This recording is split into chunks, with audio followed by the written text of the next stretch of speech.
Hey guys, welcome back to invest mindset. दोस्तों, आप लोगों ने रॉबर्ट कियोसाकी की book rich dad poor dad का नाम तो सुना ही होगा, जो बहुत लोग कहते हैं कि ये एक लाइफ चेंजिंग बुक है। लेकिन रॉबर्ट ने इसका पार्ट 2 भी लिखा है, जो ये बुक है rich dad's cash flow quadrant guide to financial freedom. और मैंने नोटिस किया है कि बहुत लोगों ने रिच डैड पुअर डैड तो पढ़ी होती है, लेकिन वो इस बुक को मिस कर देते हैं। और मेरे हिसाब से ये भी एक बहुत ही इंपॉर्टेंट बुक है, क्योंकि ये बुक से हमें रॉबर्ट डिटेल्स प्रोवाइड करते हैं कि कैसे हम अपनी फाइनेंशियल लाइफ को इम्प्रूव करके फाइनेंशियल फ्रीडम हासिल कर सकते हैं। तो चलिए इस बुक के इंपॉर्टेंट और टाइमलेस लेसन्स को मैं आपके साथ शेयर करता हूँ, और मैं गारंटीड कह सकता हूँ कि आपको इस बुक से बहुत ज़्यादा वैल्यू मिलने वाली है। तो चलिए शुरू करते हैं। उससे पहले अगर आप इस चैनल में नए हो तो आप ये चैनल इन्वेस्ट माइंडसेट को सब्सक्राइब कर सकते हो और बेल आइकन को प्रेस कर देना, ताकि आप ऐसी इंपॉर्टेंट वीडियोस मिस ना कर दो। दोस्तों, ये बुक ऑलमोस्ट 300 पेजेस की है और ये 3 पार्ट्स में डिवाइडेड है। सबसे पहला पार्ट बात करता है कैश फ्लो क्वाड्रेंट के बारे में। दोस्तों, हमारी डेली लाइफ में बहुत सारे खर्चे होते हैं और उन खर्चों को पूरा करने के लिए हमें कोई ना कोई तरीका ढूंढ निकालना पड़ता है कैश फ्लो के लिए, यानी इनकम कमाने के लिए। तो आप इन 4 में से एक क्वाड्रेंट में तो गारंटीड रहोगे ही। तो आइए इसको हम डिटेल में समझते हैं, क्योंकि अगर आपको पता नहीं होगा कि ये 4 कैटेगरी के लोग किस तरह सोचते हैं और किस तरह अपनी लाइफ जीते हैं, तो हम अपने लिए सही कैटेगरी चुन नहीं पाएंगे। तो ये 4 क्वाड्रेंट है ESBI। ई क्वाड्रेंट में सबसे ज़्यादा लोग आते हैं। दुनिया के ऑलमोस्ट 95% से भी ज़्यादा लोग इस कैटेगरी में आते हैं, लेकिन उनके पास दुनिया की सिर्फ 5% वेल्थ है। ये लोग वो है जिनके पास जॉब्स है और इनकी लाइफ का प्राइमरी फोकस होता है जॉब सिक्योरिटी। दोस्तों, इस कैटेगरी में सबसे ज़्यादा लोग इसलिए होते हैं क्योंकि हमें बाय डिफ़ॉल्ट बचपन से इसी कैटेगरी के लिए तैयार किया जाता है। पेरेंट्स हमेशा हमें यही एडवाइस देते हैं कि बस ग्रेजुएशन कर लो या फिर इंजीनियरिंग कर लो, थोड़ा और पढ़ लो, एक और डिग्री ले लो, फिर तुमको एक सिक्योर्ड जॉब मिल जाएगी, बहुत सारी बेनिफिट्स वाली, और तुम खुशी खुशी अपनी लाइफ जी सकते हो। और इसीलिए ये कैटेगरी के लोग सिर्फ एक ही इनकम के सोर्स पे डिपेंड होते हैं, वो होती है उनकी सैलरी। ऑथर के हिसाब से ये कैटेगरी में रह के अमीर बनना बहुत ज़्यादा मुश्किल है, क्योंकि शुरुआत में आपकी सैलरी बहुत कम होती है, तो आपकी सेविंग्स उतनी होती नहीं है और लोगों के डिज़ायर्स बहुत ज़्यादा होते हैं। इसीलिए लोग स्टार्ट में ही अपने आप को एक बड़े लोन में कमिट कर लेते हैं, जैसे 20-25 साल का होम लोन या फिर 10-15 साल का कार लोन। फिर जैसे ही लोगों की सैलरी बढ़ती है, वैसे ही उनके डिज़ायर्स और बढ़ते रहते हैं। इन्वेस्टिंग के बारे में तो ये सोचते ही नहीं है, क्योंकि इनके पास एक सिक्योर जॉब है, और इसीलिए इनके लिए जॉब सिक्योरिटी बहुत ज़्यादा इंपॉर्टेंट होती है फाइनेंशियल सिक्योरिटी के मुकाबले, क्योंकि इनको हर महीने कंटिन्यूसली पैसा चाहिए अपनी EMIs को पे करने के लिए। अगर कोई भी महीना इनको सैलरी नहीं मिलती है तो इनको बहुत ज़्यादा प्रॉब्लम होगी। इसके नीचे वाला क्वाड्रेंट है S, जिसमें सेल्फ एम्प्लॉयड लोग आते हैं, जैसे डॉक्टर्स, लॉयर्स, छोटी मोटी शॉप के ओनर्स एक्सेट्रा। ये वो लोग होते हैं जो खुद अपना टाइम बेच के पैसा कमाते हैं। बस फ़र्क सिर्फ इतना है कि इन लोगों का कोई बॉस नहीं होता है। बहुत सारे लोगों को लगता है कि ये एक जॉब नहीं कर रहे, लेकिन सच ये है कि ये भी एक जॉब ही है। बस इन लोगों ने अपना जॉब खुद क्रिएट किया है और इनके पास थोड़ी सी ज़्यादा फ्लेक्सिबिलिटी होती है। लेकिन अगर ये लोग बीमार पड़ते तो इनको एम्प्लॉयज़ की तरह पेड लीव्स नहीं मिलती। तो अगर ये अपने बिजनेस को खुद अटेंड नहीं करेंगे तो इनको उस दिन का इनकम नहीं मिलेगा। तो दोस्तों, ये थे लेफ्ट साइड के 2 क्वाड्रेंट्स, जिनके अंदर एक चीज़ कॉमन होती है, वो ये है कि इनका टाइम इज़ मनी। ये अपना टाइम बेच के पैसा कमाते हैं। ज़्यादा पैसा कमाने के लिए इन्हें ज़्यादा टाइम देना पड़ेगा, जैसे ओवर टाइम या फिर छुट्टी के दिन काम करना। अभी राइट साइड के ऊपर वाले क्वाड्रेंट में आते हैं बिजनेस ओनर्स। इनका फोकस होता है स्मार्ट लोगों को अपनी कंपनी में जॉब देके उनसे काम कराने का। और अगर इनके पास पैसा नहीं भी होता है तो भी ये दूसरों का पैसा लेकर बिजनेस शुरू कर सकते हैं, यानी ये OPT और OPM का यूज़ करते हैं, जो होता है अदर पीपल्स टाइम और अदर पीपल्स मनी। रॉबर्ट के हिसाब से ये अमीर बनने का सबसे बेस्ट क्वाड्रेंट है, क्योंकि ये लोग एक सिस्टम क्रिएट करते हैं। S क्वाड्रेंट के लोगों की तरह ये अपने लिए एक जॉब नहीं क्रिएट करते। इसीलिए शुरुआत में इन्हें बहुत ज़्यादा मेहनत करनी पड़ती है और रिस्क भी लेना पड़ता है, लेकिन ये सेक्रीफाइस शॉर्ट टर्म के लिए होता है, जब तक इन्होंने ये सिस्टम, प्रोसेस और पॉलिसी को क्रिएट नहीं कर दिया हो तब तक, जिसकी वजह से इनके एम्प्लॉयज़ रोज़ खुद से ही अपने जॉब पर आते हैं बिना इनके मौजूद रहे। और फाइनली चौथे क्वाड्रेंट में आते हैं इन्वेस्टर्स। ये मेरा फेवरेट क्वाड्रेंट है। इन इन्वेस्टर्स का मेन फोकस होता है to make money work for them, कि वो कैसे अपने पैसे को काम पे लगाए। क्योंकि इनकी सोच कुछ ऐसी होती है कि जिस तरह ये लोग अपना टाइम दे के पैसा कमाते हैं, उसी तरह ये इन्वेस्टर्स अपना पैसा देके और पैसा कमाते हैं। जिसे हम पैसिव इनकम भी कहते हैं। अब आप पूछोगे कि ये कैसे पॉसिबल हो सकता है। इसका आंसर काफ़ी सिंपल है। पैसों से आप नो डाउट बहुत सारी चीज़ें खरीद सकते हो, जैसे car, watches, luxury items, vacations etcetera. लेकिन पैसों से आप अपना खुद का टाइम खरीद सकते हो, और सबसे इम्पॉर्टेंट, दूसरों का टाइम भी खरीद सकते हो।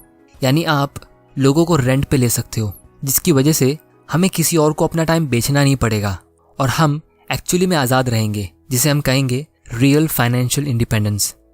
तो बेसिकली ये लेफ्ट साइड के लोग एक्टिवली काम करते हैं और इनकी इनकम इनको तभी मिलती है जब तक ये एक्टिवली काम कर रहे हैं, जिसको हम एक्टिव इनकम कहते हैं। और अगर ये कैटेगरी के लोग राइट साइड में आने की कोशिश नहीं करेंगे तो चांसेस है कि ये लाइफ टाइम काम करते रह जाएंगे। जैसे दुनिया के सबसे अमीर इन्वेस्टर्स में से एक वॉरेन बफे कहते हैं, if you don't find a way to make money while you sleep, you will have to work until you die. क्योंकि हमारे पास दिन में कितने घंटे होते? 24। और उसमें से हम कितने घंटे काम कर सकते? 8, 9, 10 या 12। तो अगर आप ये लेफ्ट साइड की 2 कैटेगरी में हो तो आप एक लिमिटेड पैसा कमा सकते हो, और अगर आपको ज़्यादा कमाना है तो आपको ओवर टाइम करना पड़ेगा, लेकिन वो भी आप एक लिमिट तक कर सकते हो। तो ये साइड की लोगों की लाइफ टाइम की इनकम का ग्राफ कुछ ऐसा होगा। लेकिन अगर आप ये राइट साइड में आते हो तो आपकी इनकम ऐसी हो सकती है। तो चलिए आगे बढ़ते हैं और इस बुक के इम्पोर्टेंट लेसन्स को हम सीखते हैं। Lesson number 1, changing quadrants. दोस्तों, दुनिया के सबसे ज़्यादा लोग इन 2 कैटेगरी में क्यों आते हैं? क्योंकि हमें इस चीज़ के लिए स्कूल और यूनिवर्सिटी से तैयार किया जाता है। आप कोई भी कॉलेज में जा सकते हो, आपको स्पून फीड किया जाएगा, आप 1 या 2 डिग्री हासिल कर लोगे, जिससे आपको कोई ना कोई जॉब तो मिल ही जाएगा। लेकिन ये राइट साइड के लिए आपको कोई डिग्री नहीं मिलती। इसीलिए इसमें एक्सपर्ट बनने के लिए आपको सेल्फ लर्निंग करनी पड़ेगी, क्योंकि कोई भी आपको स्पून फीड नहीं करेगा इसमें। और उसके लिए आपको अलग तरीके से सोचना शुरू करना पड़ेगा। आपको अपने पूरे माइंडसेट को चेंज करना पड़ेगा। और उसके लिए मैं आपको एक बहुत ही इंटरेस्टिंग बात बताता हूँ। आपको एक अच्छा बिजनेसमैन या फिर एक इन्वेस्टर बनने के लिए कोई भी डिग्री नहीं चाहिए, लेकिन आपको उस बिजनेसमैन या इन्वेस्टर के लिए काम करने के लिए डिग्री चाहिए। ये लाइन मैं नीचे कमेंट में लिख दूंगा ताकि आप इसे वीडियो के एंड में वापस पढ़कर थोड़ा गौर कर सको। दोस्तों, रॉबर्ट के हिसाब से लोगों का नंबर 1 रीज़न जिसकी वजह से वो अपना क्वाड्रेंट बदल नहीं पाते वो होता है उनका फियर। क्योंकि ये लेफ्ट साइड की दोनों कैटेगरी में आपके इनकम का लॉस होने का चांसेस काफ़ी कम होता है, लेकिन ये राइट साइड में अगर आपका बिजनेस नहीं चला तो आपका पूरा टाइम वेस्ट हो जाएगा, और अगर आपके इन्वेस्टमेंट ने अच्छा नहीं किया तो आपकी मेहनत की कमाई के पैसे बर्बाद हो जाएंगे। और यही डर की वजह से बहुत सारे लोग जिंदगी भर इसी कैटेगरी में रह जाते हैं। और दोस्तों, उसकी एक वजह यह है कि हमें स्कूल में हमेशा यही सिखाया जाता है कि गलतियां करोगे तो पनिशमेंट मिलेगी, सबके सामने इंसल्ट हो जाएगी, और इसीलिए हम गलती करने से डरते। लेकिन रॉबर्ट के रिच डैड उन्हें ये कहते थे कि जब आपका पैसा खोने का डर और इन्वेस्टमेंट में फेल होने का डर बढ़ जाता है तो आप साइलेंटली जॉब सिक्योरिटी चुन लेते हो फाइनेंशियल सिक्योरिटी के बदले, और एक एवरेज लाइफ चुन लेते हो बिना उसके लॉन्ग टर्म डेंजर को समझे। समझदार लोग जानते कि लाइफ में अगर रिस्क नहीं लिया तो पूरी लाइफ रिस्की हो सकती है। इसीलिए आपको लाइफ में रिस्क और रिस्की का डिफरेंस पता होना ज़रूरी है। बिजनेस और इन्वेस्टमेंट में थोड़ा बहुत रिस्क तो है, लेकिन वो हमेशा रिस्की नहीं है। आपको उसकी नॉलेज नहीं है, वो एक्चुअली में रिस्की है। आपके पास इन्वेस्टमेंट को लेकर रॉन्ग नॉलेज है, वो और ज़्यादा रिस्की है। आप एक लाइबिलिटी खरीद लेते हो एसेट समझ के, वो उससे ज़्यादा रिस्की है। आप एक फिक्स्ड माइंडसेट रखते हो, कुछ सीखते नहीं हो, और जब आपको कोई एडवाइस देता है और आप उससे डायरेक्टली आर्ग्यू करते हो, वो सबसे ज़्यादा रिस्की है। Lesson number 2, your today decides tomorrow. आपके रोज़ के डेली एक्शंस मैटर करते हैं। अगर आप रोज़ जंक फूड खाते हो तो आपको सरप्राइज नहीं होना चाहिए जब फ्यूचर में आपकी हेल्थ खराब होती है। दोस्तों, आप आज जो भी फैसला लेते हो उसका रिजल्ट ज़रूरी नहीं है कि आपको आज ही दिखेगा।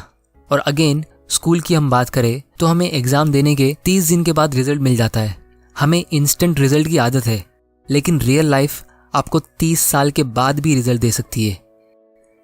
इसीलिए जब आप शाम को ऑफिस से काम करके आते हो या वीकेंड्स पर थोड़े बहुत थके होते हो तो आप चाहो तो अपने आप को पैम्पर करके ये बोल सकते हो कि मैंने आज बहुत मेहनत की है, अब मुझे वीकेंड में पार्टी करनी चाहिए, या फिर नेटफ्लिक्स पे ये वाली सीरीज़ देख लेनी चाहिए, मैं ये डिज़र्व करता हूँ। दोस्तों, नो डाउट आप डिज़र्व करते हो, लेकिन अगर आप अपना पूरा पैसा मंथ एंड तक खर्चा कर लेते हो और ऐसा जॉब करते हो जिसे आप पसंद भी नहीं करते, तो आप हमेशा इस रैट रेस में रह जाओगे और धीरे धीरे आपको और ज़्यादा मुश्किल होता रहेगा आपकी ये हैबिट्स को छोड़ना और इस रेस से निकलना। फिर अचानक से जब लोगों की एक स्पेसिफिक एज हो जाती है और उनकी फाइनेंशियल कंडीशन खराब होती हुई उनको नजर आती है, तो वो डायरेक्टली शॉर्टकट ढूंढते हैं।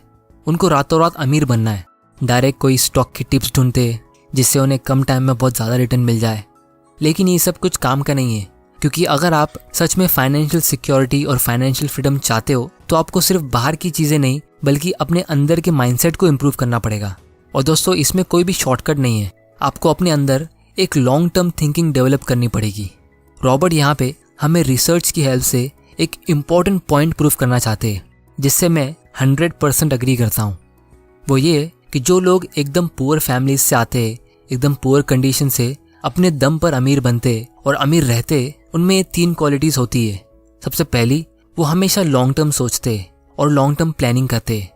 दूसरी, they believe in delayed gratification, यानी ये लोग आज के छोटे मोटे इंस्टेंट प्लेजर्स और मज़े को सेक्रीफाइस करते लॉन्ग टर्म की असली हैप्पीनेस के लिए। तीसरी, ये पावर ऑफ कंपाउंडिंग को यूज़ करते अपने फ़ायदे के लिए। दोस्तों, इस पावर ऑफ कंपाउंडिंग के ऊपर मैंने एक डिटेल्ड वीडियो बनाया है जिसे आप यहाँ पे क्लिक करके देख सकते हो, और मैंने इस वीडियो का लिंक डिस्क्रिप्शन में भी डाल दिया है। और दूसरी तरफ, जो लोग अनसक्सेसफुल होते या फिर एकदम रिच फैमिली से होके भी गरीब बन जाते, इनमें 3 चीज़ें कॉमन होती है। सबसे पहली, वो शॉर्ट टर्म सोचते। दूसरी, वो लोग अपनी हर डिज़ायर्स को इमीडिएटली पूरा करते। जैसे इनको अगर कार लेने का मन है तो इन्होंने ले ली, पैसा नहीं है तो लोन पे ले ली। और तीसरी, ये कंपाउंडिंग को अब्यूज़ करते लोन लेके, यानी इस फोर्स के खिलाफ जाते। Lesson number 3, use the job, don't let the job use you. Robert कहते कि आपको एक अच्छे बेनिफिट वाला सिक्योरिटी वाला जॉब ढूंढने की ज़रूरत नहीं है, क्योंकि जॉब सिक्योरिटी नाम की कोई चीज़ आज की तारीख में होती ही नहीं है। और सबसे इम्पॉर्टेंट चीज़ ये है कि जॉब सिक्योरिटी हमारे हाथ में है ही नहीं, हमारे हाथ में है फाइनेंशियल सिक्योरिटी। तो हमें ऐसी चीज़ पे फोकस करना चाहिए जो हमारे डायरेक्ट कंट्रोल में है। अगर आप एकदम यंग होते हो तो आपके पास शायद इतना पैसा नहीं होगा इन्वेस्ट करने के लिए, तो आप डायरेक्टली कोई बिजनेस शुरू कर सकते हो, फिर चाहे वो छोटा मोटा क्यों ना हो या वो बिजनेस फेल भी क्यों ना हो गया हो, आप सीखोगे ज़रूर। या फिर अगर आप वो नहीं कर सकते तो आप जॉब को यूज़ कर सकते हो फाइनेंशियल फ्रीडम के लिए। आपको खुद यूज़ नहीं हो जाना है कंपनी के लिए। इसीलिए आप अपने जॉब को एक रेंट पे लिए हुए घर की तरह समझो, जिसमें आप इतना ज़्यादा खर्चा करोगे नहीं डेकोरेशन के लिए, क्योंकि आपको इसे छोड़ के जाना ही है। और आपको एक खुद का घर बनाना है जिसमें आप एक एक ईंट जोड़कर दीवारें खड़ी करोगे, छत बनाओगे, या फिर जब मन करे उसे डेकोरेट करोगे। यानी हर महीने की सैलरी से आप SIP के थ्रू इन्वेस्टमेंट करोगे तो वो आपका खुद का घर होगा, और वो चीज़ आपके डायरेक्ट कंट्रोल में है। और ये काम हमेशा स्लोली ही होता है। Rome was not built in a day. एक अच्छी बिल्डिंग बनने में टाइम लगता ही है। आपने ये लाइन तो सुनी होगी, a journey of 1000 miles begins with a single step. लेकिन रॉबर्ट कहते a journey of 1000 miles begins with a baby step. आपका पहला कदम चांसेस है कि वो बहुत ज़्यादा शेकी होगा और शायद आप गिर भी जाओगे, यानी लॉस हो सकता है। लेकिन जिस तरह एक बच्चा गिव अप नहीं करता है चलने की प्रैक्टिस में, तो आपको भी गिव अप नहीं करना है। Lesson number 4, true wealth. दोस्तों, अमीर दिखने में और एक्चुअली अमीर रहने में बहुत ज़्यादा फ़र्क होता है। बहुत लोगों के पास दिखाने के लिए बहुत सारी चीज़ें होती है, जैसे बढ़िया सी कार, बड़ा घर, लेकिन उनकी एसेट साइड में कुछ भी नहीं होता है, क्योंकि ये सब चीज़ें उन्होंने लोन पे ली होती है, जिसके लिए उन्हें प्रिंसिपल के साथ इंटरेस्ट पेमेंट करना पड़ता है। इसीलिए अगर आपको अपनी ट्रू वेल्थ को काउंट करना है तो आपको अपने आप से ये पूछना चाहिए कि आप अपनी इनकम के बंद होने पर कितने साल सर्वाइव कर सकते हो। इसीलिए wealth is the number of days you can survive without physically working and still maintaining your lifestyle.